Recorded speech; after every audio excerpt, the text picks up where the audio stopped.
He called her at 12:07 a.m. I know because I was already awake. I wasn't supposed to be, at least not according to her. That night, she told me she was exhausted from leg day, rubbed her calf with theatrical effort, and went to bed early. No goodnight kiss, just a grunt as she rolled over. I stayed up in the garage with a whiskey and an oil-stained socket wrench pretending to fix the same damn generator I've been working on for months. Truth is, I don't even care if it runs. It's the only place I can sit in silence without feeling like I'm slowly being erased by her eye rolls and that dismissive tone she uses when she thinks I've said something cringe. So when her phone buzzed on the nightstand, volume down, but not off, I didn't even flinch. I let it buzz twice more.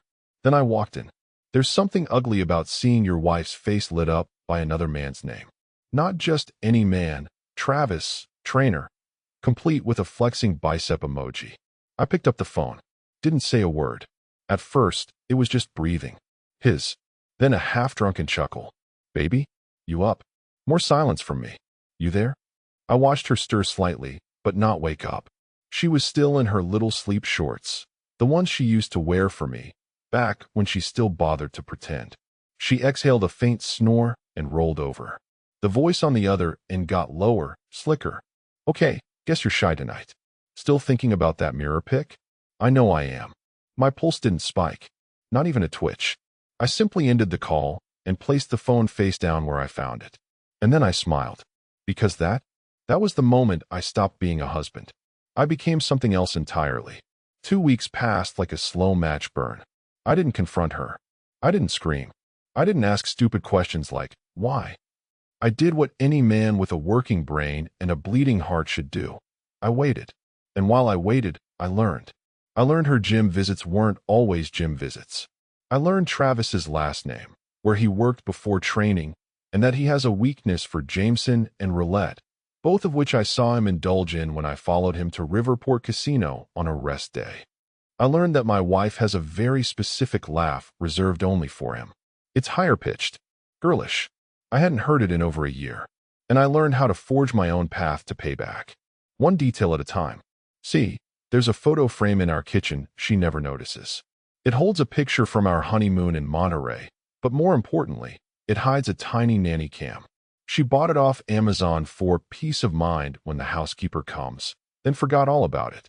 I didn't, so I moved it to the living room, facing the couch, facing where she sits when she thinks she's alone with her little secrets. That detail would come in handy, but not yet. Not until last night, when I invited someone for dinner. Someone she hadn't seen in years. Someone she forgot I even knew. He was wearing a gray sports coat, carried a thin briefcase, and looked like he walked straight out of a courtroom. Because he had. When Travis let himself into the house today, all cocky and relaxed, holding a gym bag like he lived here, he froze. Right there in the foyer, like a deer catching sight of a scope's reflection. And I didn't even have to say a word. Because the man sitting across from me at the kitchen table, the one sipping my whiskey from my glass, leaned forward and said, "You must be Travis." He smiled. Travis did not smile back. The thing is, when your wife thinks you're just some aging pushover who doesn't understand emotional fitness, she forgets one crucial thing. You never stop paying attention. Especially not when the trainer calls at midnight. Travis didn't even close the door behind him. He stood there like his muscles had finally failed him, like all those hours of bench presses hadn't prepared him for the weight of his own name being spoken by a stranger in my house. The man at my table, Elliot Barrow, tapped a single finger on the whiskey glass. That's all he did. Just a soft tap, like a gavel against oak. Travis blinked, mouth half open, gym bag slipping down his arm. My wife Claire was upstairs, supposedly taking a hot bath to unwind. Her words, not mine.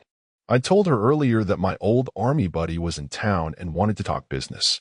She barely looked up from her phone. Just make sure he doesn't talk my ear off, she muttered. Like I was the hired help. She didn't even remember Elliot. She should have. He's not from the army. He's not even a buddy. He's my cousin. And more importantly, he's a private investigator who has a background in white-collar recon and a talent for dragging secrets out by their hair. The last time he and Claire were in the same room was at our wedding. He wore a blue tie. She said it clashed with our centerpieces. She also told me afterward that he smelled like courtrooms and cheap aftershave. Funny how the same man she dismissed as forgettable is now holding a folder labeled with her name, and if she paid any attention to me at all the last few years, my initials. Travis finally found his voice. Is this a bad time? I turned to Elliot without answering. That's him, I said calmly, almost bored. Elliot didn't even look at the guy. Confirmed. Travis took a step back. His instincts were firing, but his pride was stupid. What the hell is this? Now I looked him dead in the eyes. You tell me. That silence? That 3-second inhale he took? That was everything. That was the moment he realized that somehow, somewhere, this wasn't a random client's house anymore. This was a setup. He wasn't in control. And he had no idea where the cameras were. You know, Elliot said, standing slowly, I usually deal with embezzlers and offshore rats. But cheaters? They're easier. No loyalty. No logic. No backup plan. He walked over and stood a foot from Travis. I could have caught you 6 days ago. But my cousin here? He wanted it to be clean. Travis opened his mouth, then shut it. And by clean, Elliot continued, I mean admissible. That one landed. Travis looked at me again. His gym bag hit the floor. His knuckles were white. Look, man, I don't know what she told you. I laughed. Not loud. Just that bitter kind of laugh you let out when the ending of the story is already written and the main character's still babbling through Act 1. She didn't have to tell me anything, I said. You did all the talking. Midnight calls. Parking 3 blocks away. Changing shirts in your car like a damn cartoon character. You really thought I wouldn't notice the missing whiskey? The one she swore she never touched. He flinched. Good. Then Claire called out from upstairs, voice casual, wrapped in steam. Honey? Is your friend staying for dinner? Elliot and I didn't answer. Travis was still frozen. Caught between fight and flight, but leaning hard toward the latter. I wouldn't run, Elliot said. Not yet. We've got photos, timestamps, receipts. Oh, and the necklace? The one you said was from your aunt's estate? That's sitting on a shelf in my evidence bag. Still got the boutique tag on it. Claire signed for it. You're bluffing, Travis muttered, but his voice cracked. No, I replied she was. You're just sloppy. And then I heard the staircase creak. Bare feet. Her favorite vanilla lotion. Claire entered the kitchen wearing a white robe and a towel turban, smiling faintly until she saw the scene. Her eyes moved from me to Elliot to Travis. She didn't scream. She didn't gasp. She just blinked. And then, her hand went straight to her throat, right where that boutique necklace used to sit. You, she whispered, looking at Travis. Why are you here? And that's when I knew she wasn't just panicked. She was calculating. That robe wasn't accidental. The smile had been reflex. But the way her eyes shifted, quick and subtle, from me to the table to the folder Elliot left slightly ajar, that was pure strategy. She wasn't sorry. She was already looking for the angle, the exit. But I'd locked all the exits days ago. This wasn't just confrontation. It was opening move. Claire stared at Travis like she'd found a spider in her bathtub, equal parts disgust and panic, with a tiny flicker of how fast can I stomp this before someone sees? But someone had seen. 2 someones, actually. And one of them, Elliot, was documenting everything with a level of composure that only comes from spending years ruining the lives of arrogant men and sloppy women. She slowly stepped into the kitchen, robe cinched just a little tighter now. I asked you a question, she said to Travis, tone clipped, rehearsed. Why are you here? He swallowed hard. I thought we were still on for it. Claire turned to me, lips parted in faux confusion. Why is he here? What is this? I took a sip of my drink and shrugged. Thought it'd be nice to have the whole team together. Elliot gave the tiniest smirk but didn't move. Claire shifted her stance, just barely, and I caught it. She always did that when she felt cornered. Left foot back, shoulders tilted, eyes narrowing like she was about to cross-examine someone. She'd done it to the AT&T guy, the vet tech, and even my mother once.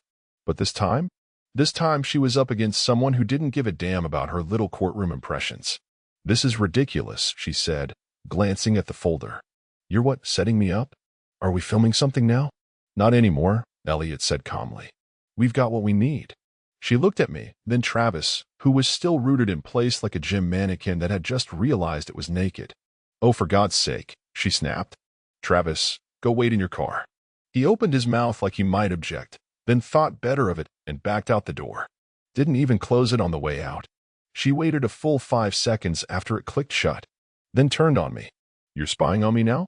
You have your weird cousin sneak around like some perv with a camera just because you're feeling insecure about your gut and your sad little job.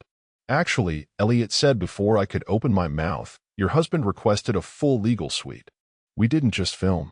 We documented financial irregularities. You want to guess how many Uber rides to unregistered apartments showed up on your shared bank statement? I can show you the receipts. Claire's face froze. That was the first crack. I want a lawyer, she whispered. I raised an eyebrow. For what? Whatever this circus is. I'm not going to sit here and let you trap me in our own house like some criminal. You're not being trapped, Claire, I said. You're being cataloged. She blinked fast. Once. Twice. What the hell does that mean? It means, I said slowly, that I know about the apartment you helped Travis lease under his cousin's name. I know about the burner debit card you hid in your old makeup kit. I know about the chiropractor's conference you never attended. I know everything. Her mouth opened. No sound. And you want to know the best part? I continued, voice low. I never asked you about any of it. Not once. Because I wanted to see how long you'd lie while I was already holding the evidence. Claire's shoulders dropped half an inch. Not defeat. Not yet. Just realization. The room had shifted, and she wasn't the one rearranging the furniture anymore. What do you want then? She asked. And that was the first honest thing she'd said all night. Elliot stood. I'll let you two talk, he said, grabbing the folder. Be downstairs if you need me. Claire flinched like he'd slapped her when he brushed past. We stood in silence until the basement door shut. I took a slow breath and walked to the counter. Poured myself another 2 fingers of whiskey. Didn't offer her any. I want to know when it started, I said. She crossed her arms. When what started? I looked at her like she was a stranger who just sat down in my seat. You know what? Claire hesitated, then laughed. Short. Dry. You're acting like I was screwing him in our bed every night while you made spaghetti downstairs. I didn't flinch. She took a step forward. Fine. You want honesty? You bore me. You've bored me for years. You're predictable. You talk too slow. You think sarcasm makes you clever. You stop trying to matter.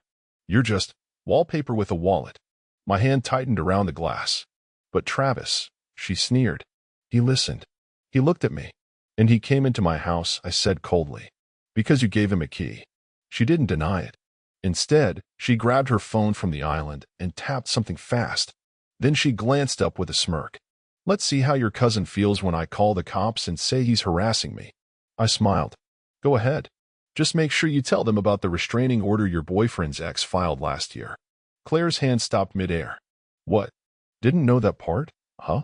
I said, leaning against the counter. Guess your trainer leaves out some leg days. Her face drained. All the blood, all the confidence, gone in a flash. And I hadn't even played the tape yet. That was tomorrow. Claire lowered the phone like it had turned to stone in her hand. That's the thing about manipulators. They're only dangerous until they're surprised. And right now, Claire wasn't in control of the room, the conversation, or even the narrative. She was playing catch-up, and I could see it in the way her lips twitched, grasping for the next move like a drowning swimmer reaching for a rope that wasn't there. You're bluffing, she muttered, but it came out thinner than she intended. You're projecting, I replied. Bad habit. Probably picked it up from Travis. She walked toward the sink, turned her back to me. Classic Claire move. Pause. Reset. Try a new face. So what now? She said, pretending to rinse her hands. You going to punish me? Humiliate me? Divorce me and drain the accounts like some bitter sitcom dad? Claire, I said, setting my glass down without breaking eye contact. You're not worth a sitcom. You're barely worth the credits. She flinched. That one landed deep. I wasn't in the mood for diplomacy anymore, and I wasn't interested in theatrics. I was here for precision. Every word had a purpose. Every silence was a blade she couldn't see until it was too late. She turned slowly, arms crossed now, like a bored schoolteacher. Fine. Say you've got the footage. Say you've got receipts. What's your angle? You trying to save your pride, or just looking to play the victim card? I tilted my head. You think I'm the victim? I think you're trying to act like you're some master planner, she sneered. But you still live in the same house, drink the same discount whiskey, wear the same 5 shirts, and talk to your weird cousin who couldn't land a date if you paid for it. Interesting, I said calmly. Because you still sleep in a bed bought with my money, in a house I owned before I ever met you, while wearing a ring that's about to become the most expensive paperweight you've ever held. She blinked. For a split second, I saw the fear. Not heartbreak, not regret. Fear. Because she wasn't dealing with a whimpering husband now. She was standing across from a man who had stopped loving her and started watching her. I've got one question, I said, stepping closer. Why Travis? Out of all the men you could have lied to me for, why the steroid-out gym rat who wears tank tops in February and can't pronounce ephemeral without sounding like he's choking? Claire looked away. That's when I noticed the twitch in her left thumb. She always did that when she was trying to come up with a lie that sounded close enough to the truth to pass. He made me feel. She started, then caught herself. I don't owe you an explanation. No, I said. But you owe yourself a better class of mistakes. She laughed. Hollow. So what's your big revenge plan then? Show the tape to my family? To his? Post it online. You think I care? No, I said, reaching into the drawer. But I think he does. I pulled out a simple envelope, unsealed, neatly folded. Inside, a printed copy of a gym liability waiver, 2 grainy screenshots from the nanny cam, and a notarized statement from Elliot. On the back, a sticky note with one sentence. This was her idea. Take a wild guess where I mailed this, I said. Claire stared at the paper like it might bite her. Then her voice dropped into that low, dangerous octave she used when she was cornered. You're trying to ruin his career. I shrugged. Not trying. Just planting seeds. If his gym gets a letter from an anonymous spouse claiming inappropriate conduct with a client during sessions billed through their insurance provider, well, I imagine some legal red flags might pop up. You're disgusting, she whispered. You're predictable, I replied. And the difference between us? I don't need to scream to get what I want. She took a shaky step forward. You think this is going to make you feel better? Hurting him? Hurting me? What kind of man are you? I walked past her, calm, to the dining room table, picked up the silver ring holder shaped like a bird, something she bought at a flea market on our first trip to Asheville. I held it up between 2 fingers. Funny, I said. I asked myself that same question 2 weeks ago. She narrowed her eyes. I set it down. Hard. The sound echoed. And then I realized. I'm not trying to be a man anymore. I'm trying to be a mirror. Claire frowned. What the hell does that mean? It means, I said, walking back to the kitchen. I stopped reacting. I just started reflecting. Every lie you told, every trick you pulled, I returned it. But cleaner, colder, with proof. She stood frozen, robe tightening like a noose around her waist. Oh, I added. And just so you know, tomorrow's meeting? It's not with a divorce lawyer. She blinked. It's with our accountant. Her voice cracked. Why him? Because your name's still on the business I opened 5 years ago. You remember? The one you never touched, never cared about. Turns out, the IRS has a few questions. Claire opened her mouth, but the words didn't come. I'll see you at breakfast, I said, walking away. She stayed there, alone, staring at the silver bird like it might fly her out of this mess. Too late. The cage door had already closed. I didn't sleep that night. I didn't need to. Claire did. Slept like a baby, even. Which makes sense, if you think about it. Narcissists sleep well when they think the next morning will be business as usual. She probably assumed I'd huff and puff, throw a tantrum, maybe threaten to move out. What she didn't realize, what she still hadn't realized, is that I wasn't looking for closure. I was looking for leverage. And breakfast was phase 2. She came down around 8:40 a.m. wearing her best, I'm still in control face.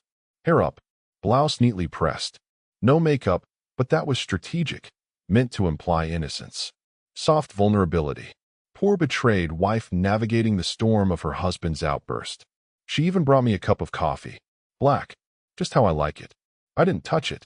You slept at all? She asked casually. I was productive, I said without looking up. She sat across from me, still playing the part. Look, last night got out of hand.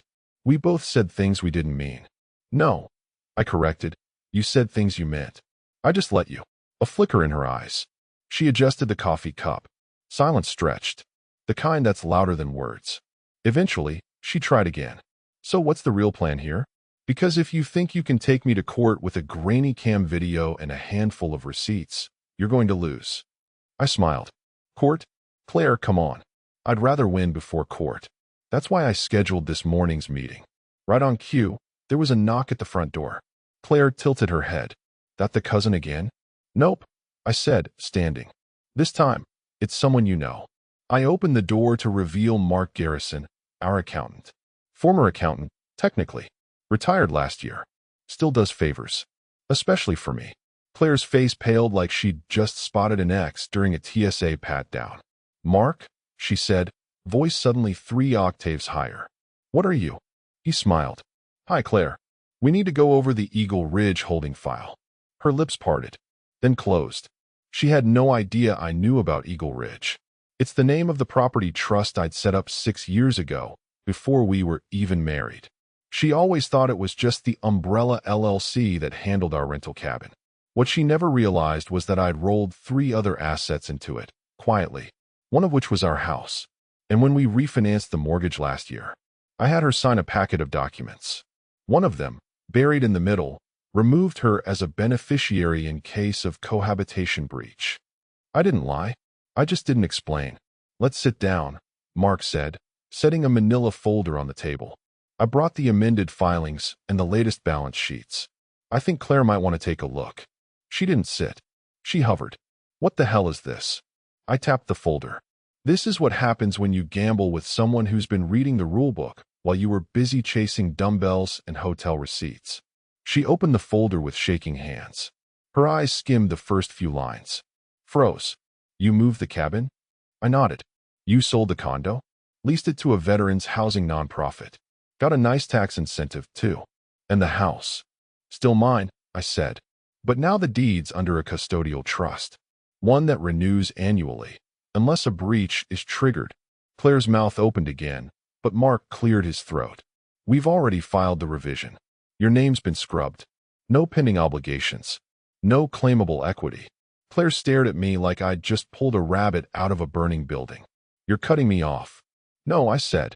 You cut yourself off. I just held the scissors. That broke something. Her mask slipped. Rage crawled up her throat like acid. You petty, smug child. You think this makes you clever? You think this makes you better? I think it makes me free. You're still married to me. I smiled. Not for long. And when we go to mediation, the judge is going to see a woman who violated her prenup clause about marital fidelity. Signed. Dated. On video. Claire blinked. That part she had forgotten. The prenup. Signed at her insistence, ironically, when I was the one with trust issues. She wanted to seem generous. Said, let's both protect ourselves, just in case. She even wrote in a bonus clause, if either party was found guilty of infidelity with documented proof, their financial claim was null. She was so proud of that clause. Until now. Mark packed up his folder. I'll leave you too, he said, standing. Let me know if the notary needs me to confirm anything. Claire didn't say a word as he left. Her eyes were somewhere far off, staring at the place where her safety net used to be. Here's what's going to happen, I said, leaning in. You're going to sit tight. You're going to stay in this house until the paperwork clears. You're not going to touch the accounts. You're not going to play games with lawyers or start crying to your friends about emotional abuse. Because if you do, Travis's little X-Files come off the shelf, and your footage goes public. She whispered, you wouldn't. I would, I said, and I'd sleep beautifully after. Her lips quivered, not from sadness, from ego collapse. Narcissists don't cry because they're hurt. They cry because they're cornered. I walked away. She sat down in my chair. Didn't even notice that the coffee she brought me had gone cold. She didn't come to bed that night. Not even to fake civility or stage a soft cry from the hallway like she used to during our early fights. Back then, she needed my attention to feel powerful. Now, she knew she'd lost the room and the script. I found her the next morning slumped on the couch in that damn robe again, scrolling mindlessly on her phone like a teenager who just got dumped by text. Except Claire wasn't heartbroken. She was scheming. That blank stare wasn't depression. It was planning. Morning, I said, walking past her. She didn't answer. I brewed my coffee, poured it into the one mug she hated, big, chipped, with the words world's okayest husband in peeling vinyl letters. She gave it to me as a joke last Christmas. I sipped from it like communion. She finally spoke. You really think you've won? I looked at her. Not with anger. Not with pity. Just that cold, clean neutrality I'd perfected since the first time she moaned someone else's name in her sleep. Yeah, that happened. She never even knew I heard. No, I said. I know I've won. The game's just still playing. Claire gave a bitter smile. You don't understand women. I don't need to, I replied. I understand you. That shut her up for a minute. She went back to scrolling, but her eyes weren't focused on the screen. She was waiting. I could feel it. She was sitting on something, an idea, a contact, a last-minute miracle she thought would flip the board. Spoiler, I already knew. She texted him at 2:16 a.m. I saw the preview on the shared tablet she forgot to log out of. A short message. He's serious. I might need your help. His reply came 4 minutes later. Say the word. I'll handle it. Travis. Flex for Brains was about to try his hero arc. That was cute. What Claire didn't realize, what neither of them realized, is that I'd already made my next move. Not legal, not financial, personal. That afternoon, I called an old friend of mine, someone Travis had no idea I knew. Her name's Gwen. She manages the billing department at Synergy Wellness, the chain where Travis works. We hadn't spoken in years, not since my back surgery. But we caught up fast. Why are you calling about Travis? She asked, amused. Let's just say I have a conflict of interest. Let me guess, he's banging your wife. Ding ding. She exhaled hard. You're not the first husband I've had this call with. That was interesting. I kept it cool. I'm not here to beg. I'm just wondering, off the record, if it's common. There was a pause.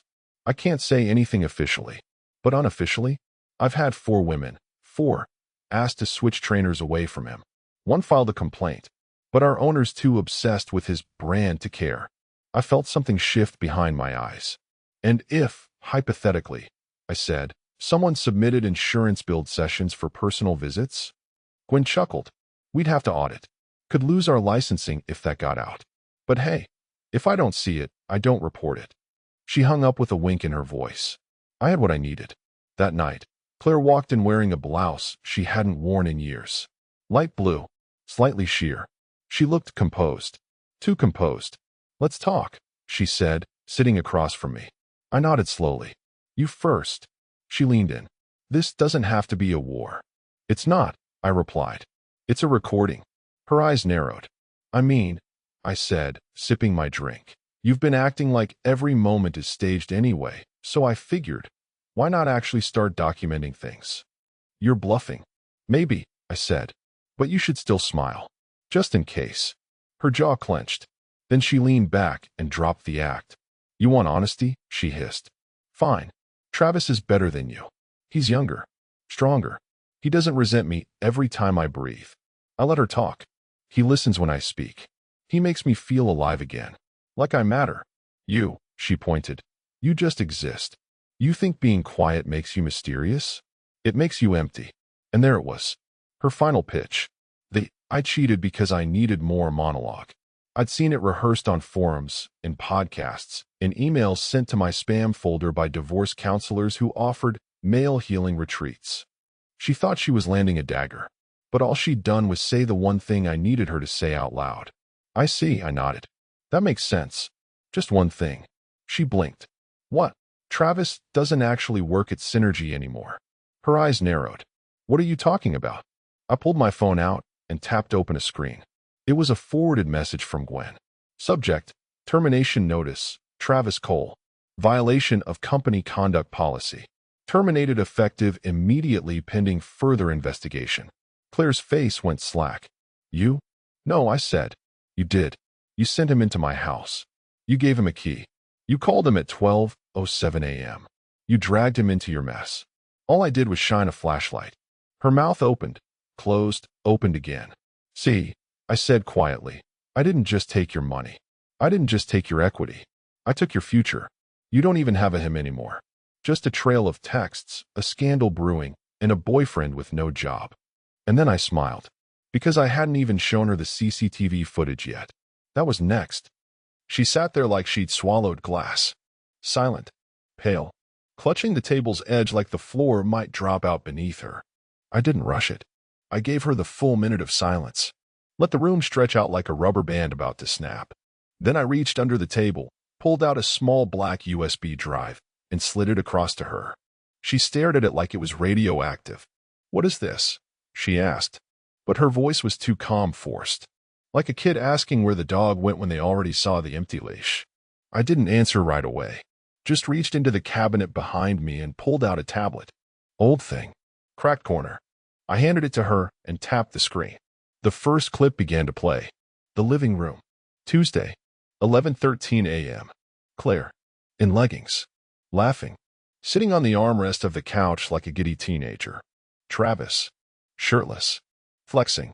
His voice clear. "You think he knows?" Her voice just as clear.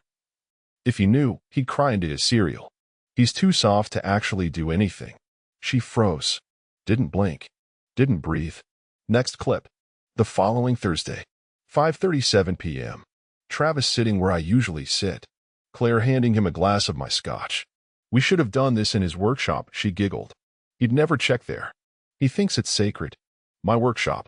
My one untouched space. Now soiled by the people who thought I was too dull to defend it." I let the third clip roll just 5 seconds before pausing it. "You want me to keep going?" Claire slowly shook her head.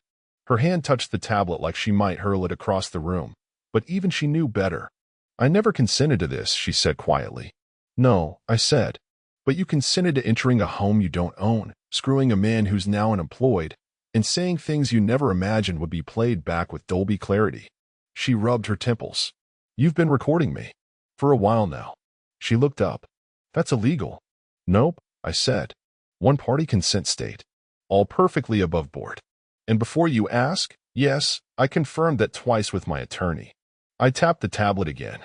Brought up a folder labeled CCTV_backyard. Her breath hitched. "You forgot about the garden camera, didn't you?" I asked. "That one wasn't hidden. Just old. She used to complain about it. It doesn't even work anymore. She'd say every spring, 'We should replace it.' We never did. We didn't need to. It worked just fine. And last Sunday, it caught Travis climbing over the back fence. Shirtless. Carrying a duffel bag. Pausing in full view to check if the coast was clear. Spoiler, it wasn't. Claire leaned back and stared at the ceiling. "You planned this," she whispered. "You planned all of this." "No," I said. "I adapted to this. You planned this life. I just rewrote the ending." She wiped her face. No tears. Just sweat. Rage. Collapse. Then she tried the last move narcissists always try. She got soft. "Look. I made mistakes," she said gently, voice barely above a whisper. "But we were broken before this. You know we were. Maybe we both failed. You never touched me anymore. You barely talked. You lived in the garage." "I lived in the garage," I said flatly, because it was the only place in this house that didn't smell like betrayal. She winced. "Good." Then came the next card from her deck of desperation. "We can fix this." I laughed. It was cold. Ugly. Real. "You think this is about fixing us?" "Claire, there hasn't been an us since you decided the personal trainer who barely finished high school was worth torching your entire life over." Her face hardened again. "And that's when I said it. I met with your sister yesterday. That hit like a punch." "You what?" She reached out, actually. Said she wanted to grab coffee. Said she knew something was off. Claire stood. "You had no right." I cut her off. She told me about Mexico. Silence. Real silence. Not frozen. Not performative. Just stillness. A silence that tells you you've finally said the one thing they didn't prepare for. "Funny," I continued. "Because when you told me that yoga retreat got canceled, you never mentioned you went anyway. And you definitely never mentioned that Travis tagged along." Her lips parted, then closed. "You two shared a room. Your sister saw the receipt. You signed it Mr. and Mrs. Cole." The silence turned heavy. That wasn't a mistake. That was a test run. A full simulation of a life after me. Claire finally sat. No drama. No rage. Just sat. "You're going to ruin me," she said softly. I shook my head.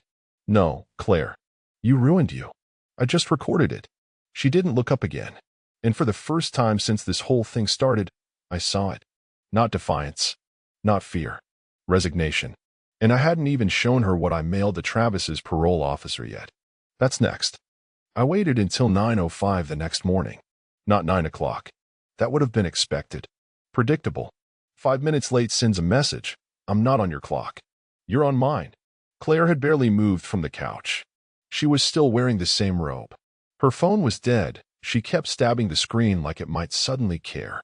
No charger in sight. I had removed it last night. Quietly. She didn't speak when I walked past her. Just followed me with her eyes. Dull. Fogged. Like someone realizing the lights weren't just flickering, they were out. My phone buzzed once. A single text. Delivered. Timestamped. Signed. I poured my coffee, took a sip, and then set the mug down with exaggerated care. She blinked. What did you do? I didn't answer. Not yet. I pulled a printed letter from the drawer. Folded once. No envelope. I slid it across the table like a poker chip. She didn't reach for it. So I read it aloud. To Officer Rainey, Parole Division 4C. This letter is submitted as a good faith concern regarding parolee Travis Cole, ID hashtag 4685-21. I am a resident of Redacted and have documented repeated incidents of Mr. Cole entering private property without invitation, breaching curfew conditions, and engaging in conduct potentially violating the terms of his release. Attached, timestamped CCTV footage, photographic evidence, and notarized witness statements. Anonymous neighbor. Claire's voice cracked. You said he was unemployed, not on parole. I tilted my head. You never thought to ask why a 31-year-old man with perfect abs and no college degree kept dodging the question about where he worked before going private? She swallowed. Hard. Bar fight in Temecula, I said. Put a guy in the hospital. Broke his orbital socket. Got lucky, no permanent damage, but just enough to land him 2 years in county and 3 on supervised release. One condition? No alcohol. No after-hours visits to unapproved locations. I let that hang. You think climbing our back fence at midnight with a gym bag full of Gatorade and top-shelf scotch was a smart move? Her fingers trembled. I could see it. She wasn't worried about him. Not really. She was worried about the fallout she couldn't control. You could get him arrested. I nodded. Yep. She looked at me, really looked, like she was seeing something new. Or something she'd ignored for a decade. You're not the man I married, she said. No, I replied. I'm better. You just never gave me the chance to show it until you pushed me past the point of forgiveness. She stood. You're enjoying this. No, I said calmly. I'm documenting this. You'll remember it as revenge. I'll remember it as strategy. That shut her up. I opened my laptop and began typing notes about real estate transfers, about tax implications of her name being removed from the trust. Businesslike. Cold. Her voice broke the silence again, softer this time. He'll go back to jail. Likely. And you're okay with that? I turned to her, full eye contact. You brought him into our house, Claire. Onto my property. You let him wear my clothes. Sit in my chair. Drink my scotch. You let him think you belonged here. Now he gets to find out what consequences really look like. She didn't argue. She didn't beg. She just whispered, he didn't deserve that. I laughed. Quiet. Sharp. And what did I deserve? She didn't answer. She couldn't.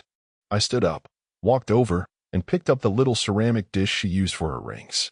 A pointless thing. Decorative. Hollow. Just like the marriage. You remember the insurance policy? I asked. She frowned. Which one? The one you insisted we get after your sister's accident. Joint policy. Covers accidents, break-ins, fires. Her face changed. Subtly. Carefully. What about it? It's being updated today, I said. Removing you as a co-beneficiary. Adding the trust instead. Which means if anything unfortunate happens, the house doesn't go to you. Not a cent. Claire's mouth twitched. She was losing her grip, and knew it. Every lever she thought she could pull was now made of glass. Cracked. Fragile. I'll fight this, she said finally, reaching for some phantom legal sword she no longer had. You'll try, I said. But you'll be doing it with no job, no reputation, and no lawyer willing to touch a client whose affair partner just violated parole on camera. And then I smiled. But hey, at least you've still got that yoga retreat in Tulum saved in your photos. I hear the sunsets there are beautiful when you're broke, alone, and under investigation. Her mouth opened, but nothing came out. She finally sat down, this time not with power, not with poise. Just to sit. to hold still. Like a kid who knows the teacher's already called her parents and there's no fixing the test she never studied for. I walked out of the room, and she didn't follow. Claire didn't leave the house that day, didn't shower, didn't eat, just moved from one room to another like a ghost trying to haunt a place she no longer owned. The woman who once couldn't go 3 hours without posting something curated on Instagram now stared at blank walls, probably realizing for the first time they weren't mirrors. By dusk, the silence had grown teeth. She sat at the kitchen table, still wearing that cursed robe, staring at nothing. Not reading, not scrolling, just staring, like maybe she was hoping someone would wake her up and say, it was all a test. She didn't know the test already ended, and she failed. I let it breathe until 7:02 p.m. Then I returned with the final nail, a manila envelope, thicker than the others, worn, purposefully so. I set it on the table. She didn't reach for it. You want to guess what this is? I asked. She didn't speak. It's the ownership ledger for Eagle Ridge Holdings. The real one, not the clean copy I let you see last week. Her eyes finally moved. There's something interesting in here, I said, tapping the folder. An amendment from 2022. Do you remember what happened that year? No answer. You pressured me to add you as a silent director. Said it would help with trust. You wanted access, not accountability. I opened the folder, flipped to the page, slid it around for her to see. There's your signature. She looked down, scanned it, tried not to show the flicker of recognition. But I knew what she was thinking. That signature unlocked everything. Not just financial records, but liabilities. You know what that means? I asked. She stayed silent. It means every shady purchase you made, every personal loan to Travis, every misuse of funds from the Eagle Ridge business card is now yours, too. Legally. Retroactively. She finally spoke. Quiet. Rattled. That's not how it works. No, I said. That's exactly how it works when you leave a paper trail of boutique charges and spa weekends disguised as client entertainment. I took a step back, arms crossed. See, I don't want your apology, Claire. I want your record. She blinked. You wouldn't report me. I already did. That one landed. Her fingers curled around the edge of the table, white-knuckled. Fraud reports don't need to be proven in court to do damage, I said. They just need to exist. Banks get nervous. Credit cards freeze. Loans get denied. And auditors? They swarm. You said this wasn't about court, she spat. It isn't, I said. It's about making sure you finally pay a bill you thought you'd skipped. She stood, suddenly, like her body couldn't hold still anymore. You want revenge? Fine. You win. I cheated. I lied. I humiliated you. But dragging me into financial ruin? That's not justice. That's malice. I nodded slowly. Now you're getting it.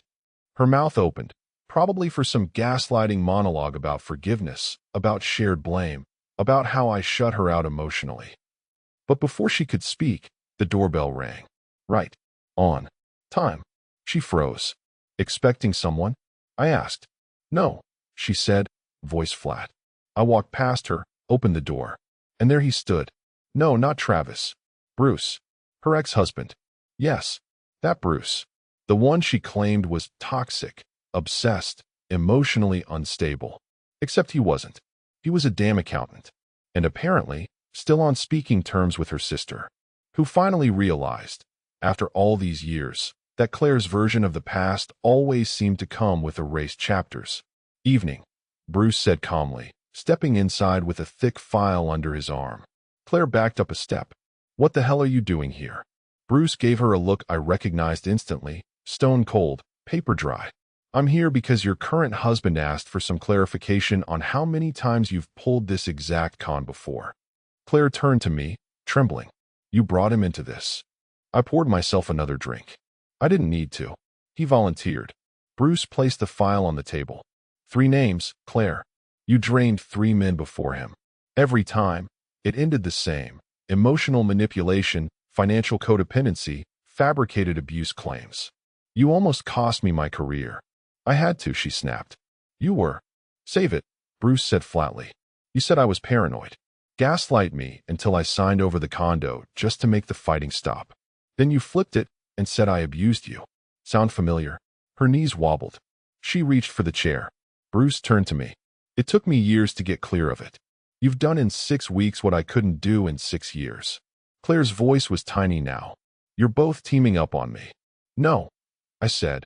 We're comparing notes. She looked at me, then Bruce, then back again. And for the first time, she realized. This wasn't about revenge anymore. This was about removal. Every thread she used to sew her safety net was now tangled around her neck. And all I had to do next was pull. She sat, finally, wordless. Shoulders sagged like wet laundry on a rusted line. Claire, always the queen of control, the mistress of misdirection, the woman who could spin any room with a look, now looked like someone waiting for the final curtain in a play she hadn't rehearsed for. Bruce laid out his folder like it was a eulogy. 3 victims before you, he said, flipping through the pages, and a 4th almost in the making. Same pattern. Same charming introductions, slow financial entanglements, same emotional corrosion. Claire didn't even deny it. Not anymore. Just stared at the table like it might open and swallow her whole. You always said I was too by the book, Bruce added. Funny. Turns out the book just needed one more chapter. I looked at him, nodded, and then I did the one thing Claire never expected. I pushed my glass aside and slid her a check. Not a big one. Not insulting either. Just enough to sting. $14,752, I said. She blinked. What is this? Your exit, I said flatly. I calculated every transaction you made using the Eagle Ridge business card that wasn't business related. Every Sephora charge, every hotel, every client dinner with Travis. I pulled receipts. Matched timestamps. I even factored in depreciation on the furniture you had delivered while I was out of town. She picked up the check like it was dipped in acid. You want me to cash this? No. I want you to look at it and understand that you cost me exactly this much in delusion. She stared at the amount. This is your last free dollar, I said. After this, the ledger goes public. Every financial record I gathered? They're ready to land on the desks of 3 key people, our joint tax auditor, the Eagle Ridge investor rep, and I nodded at Bruce, the lawyer handling your last divorce, who would love to reopen certain asset disclosures. Claire's mouth moved, but no sound came. You walk out with that check, I said, or you go down with the files. And I didn't blink when I said it, because I meant it. Bruce stood. You should take the deal, Claire. For once in your life, just take the quiet ending. Her voice was barely audible. Where would I even go? I don't care, I said. But if you're still here tomorrow morning, I press send. She looked at me. No tears. Just the raw, terrifying realization that every person she used as a stepping stone was now watching from above and waiting. Then she did something I didn't expect. She laughed. A low, broken, bitter laugh. You think this is justice? She spat. You think anyone will care? You're a nobody. A washed-up husband. No one's going to read your files or cry for you. I leaned forward. No, Claire. I don't need them to cry for me. Then I pulled out the last piece of the plan. A printed transcript. Black and white. Time-stamped. Travis's name. Claire's. And her voice, clear, on a recorded line. He's useless. He won't fight back. He's too soft. I dropped it in front of her. This isn't for the lawyers. This is for me. A reminder of who you are, of how close I came to losing myself in all your noise. And then, for the first time in the entire unraveling, Claire went quiet. Not frozen. Not angry. Defeated. She stood. No words. Took the check. The folder. Her phone. Walked to the door. Stopped. Last chance, she said, voice low. You want to say anything that matters? I nodded. You lost, I said. And no one's coming to help you this time. She left. I watched from the window as she climbed into her car and drove off into the dark, tail lights vanishing like a dying ember. I didn't smile. I didn't pour another drink. I walked into the living room, sat on the couch, and looked around the house that, for the first time in years, felt like mine again. Quiet. Simple. Clean. And on the table, next to the envelope she didn't take, sat her wedding ring. Upside down. Still warm.